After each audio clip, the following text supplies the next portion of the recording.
जय हिंद दोस्तों, स्वागत है आप सभी का यूपीएससी समाधान है प्लेटफॉर्म पर। आज के जीएस ग्रैंड सेशन में आप सभी लोगों का मेरे प्यारे व्यूअर्स बहुत बहुत स्वागत है। जो यूपीएससी एस्पिरेंट हैं उनका भी, और जो यूपीएससी की तैयारी नहीं कर रहे हैं और फिर भी अपना समय निकाल करके हमारे लेक्चर को लगातार सुन रहे हैं अपनी ज्ञानवर्धन के लिए, आप सभी का बहुत बहुत स्वागत है। आज आइए हम अपने जीएस ग्रैंड हॉट सेशन में समझते हैं कि भारत की विकास दर क्या वास्तव में बढ़ रही है, कि क्या 2047 तक यानी 2047 तक भारत एक विकसित राष्ट्र के रूप में नजर आएगा या नहीं। आइए हम इसी को समझते हैं विस्तार में। क्या है पूरी बात, क्या मोदी जी का जो वादा है इस देश के साथ, इस देश की 104 करोड़ की आबादी के साथ, क्या वह सच साबित होगा या फिर यह मात्र एक कागजों और जमानों की बात रहेगी। आइए समझते हैं इसको विस्तार से। तो सबसे पहली बात ये, राष्ट्रीय सांख्यिकी कार्यालय इसने जो डेटा तैयार किया है, एक जो सर्वे तैयार किया है, उस सर्वे के अकॉर्डिंग 2023 और 24 में जो जीडीपी की जो वृद्धि दर रही है वो 8.2% रही है, यानी कि भारत 8.2% की दर से वृद्धि कर रहा है। और आरबीआई का जो अनुमान था, जो पहले अनुमान लगाया था भारत की विकास दर को लेकर के, वो था 7% का। और एनएसओ यानी कि राष्ट्रीय सांख्यिकी कार्यालय ने जो अपना अनुमान पहले दिया था वो अनुमान था 7.6% का। और जो वर्तमान यानी कि जो करंट सर्वे हमारे सामने आया है, उस करंट सर्वे के अकॉर्डिंग 8.2% की रेट से इंडिया की इकोनॉमी ग्रोथ कर रही है। आइए आगे और समझते हैं। तो पहले जो है पूरी जो वृद्धि का जो अनुमान था, जो पहले वृद्धि का अनुमान लगाया गया था, वो ये था कि जो है उस चौथी तिमाही के जो आंकड़े आए थे, उस चौथी तिमाही के आंकड़े से कुछ वृद्धि बढ़ी थी। और अब जो वृद्धि होगी यानी कि अब जो आगे बढ़ने वाली दर है वो होगी 7.8%, यानी कि 7.8% की रेट से इंडियन इकोनॉमी ग्रो करेगी। और इसे जो है अगला जो अनुमान था जो कि एनएसओ ने लगाया था कि 7.6% होगी इस 2023-24 के वित्तीय वर्ष में, और आगे जो बढ़ोतरी होगी वो बढ़ोतरी होगी 5.9% की रेट से, यानी कि वो अनुमान गलत साबित हुआ। उससे भी कहीं अधिक बढ़ करके इंडियन इकोनॉमी ने ग्रोथ किया है।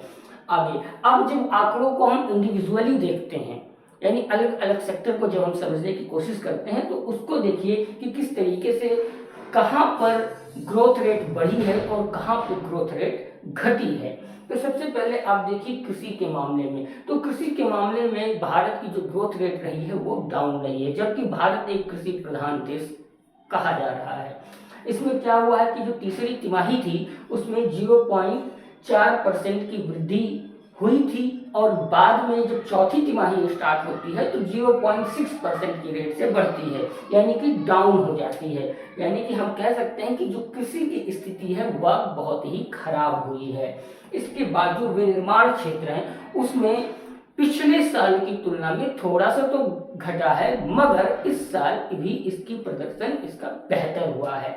इसके बाद जो इस्पात यानी कि स्टील के फील्ड में अगर आप देखेंगे तो स्टील और सीमेंट के फील्ड में आप देखेंगे तो कॉन्टिन्यूसली 9.1 और 13.6% की रेट से इंक्रीमेंट हुआ है।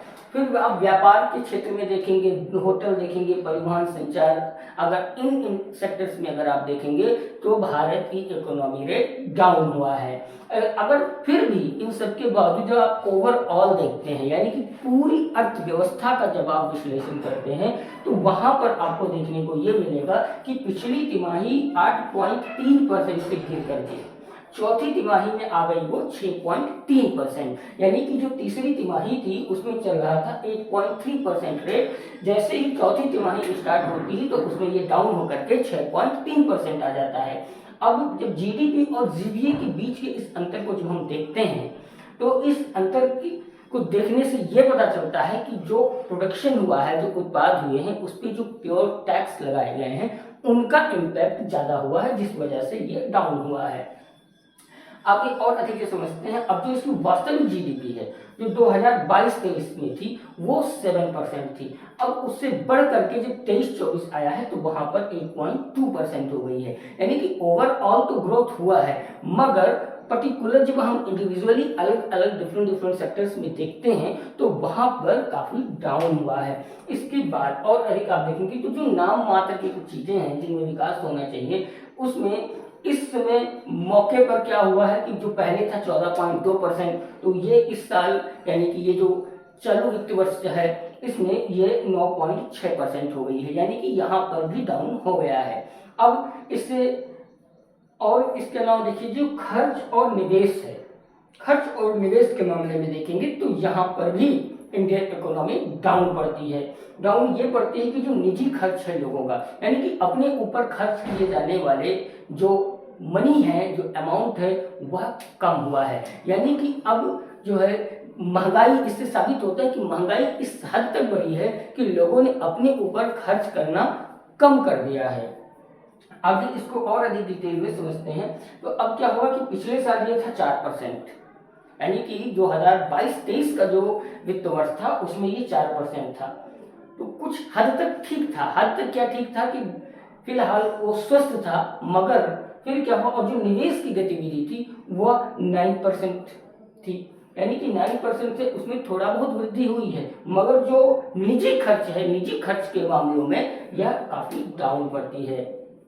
अब आप और अधिक आगे देखेंगे कि जो चालू वित्त वर्ष है यानी कि जो 2023-24 का जो वित्तीय वर्ष चल रहा है इसमें विकास की जो गति है वो थोड़ा सा बढ़ती है। और आरबीआई के अनुसार कि आरबीआई ने 7.5% जो कि पिछले अनुमान से था उसके अकॉर्डिंग ये 7% अधिक है। यानी कि पिछले जो अनुमान लगाया था इसने कि 7.5% होगा, ऐसा अनुमान लगाया गया था, अब वो जो है 7% है। अब अर्थव्यवस्था चलती कैसे है, तो अर्थव्यवस्था चलने के ऊपर बात ये आती है कि जो ग्रामीण सुधारों को लेकर के जो मांगे हैं, यानी ग्रामीण स्तर पर जो सुधार होना चाहिए वह। दूसरी बात है मानसून कि मानसून की स्थिति क्या है, यानी कि अगर हमारा एग्रीकल्चर डाउन हुआ है, कृषि क्षेत्र डाउन हुआ है, तो मतलब ये है कि मानसून की स्थिति अच्छी नहीं रही है। इसके अलावा अब अगर ग्रामीण क्षेत्रों में सुधार की जो मांगे हैं अगर उसको गवर्नमेंट पूरा करती है, इसके साथ साथ जो निजी खपत है, निजी खपत अगर बढ़ती है, निवेश अगर बढ़ते हैं, निवेश में तेजी आती है, और उसके बाद जो है अगर निजी खपत में अगर तेजी आती है,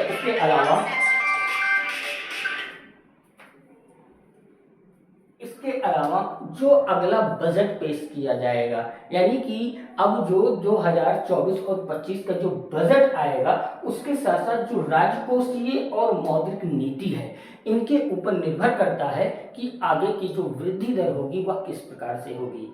यानी कि सबसे अधिक इम्पोर्टेंट ये है कि मानसून भी बेहतर होना चाहिए, और जो चीज़ों की जो महंगाई बढ़ी है, जो निजी जीवन में खपत हो रही है, उन पर जो महंगाई बढ़ाई गई है उनको भी कम किया जाए।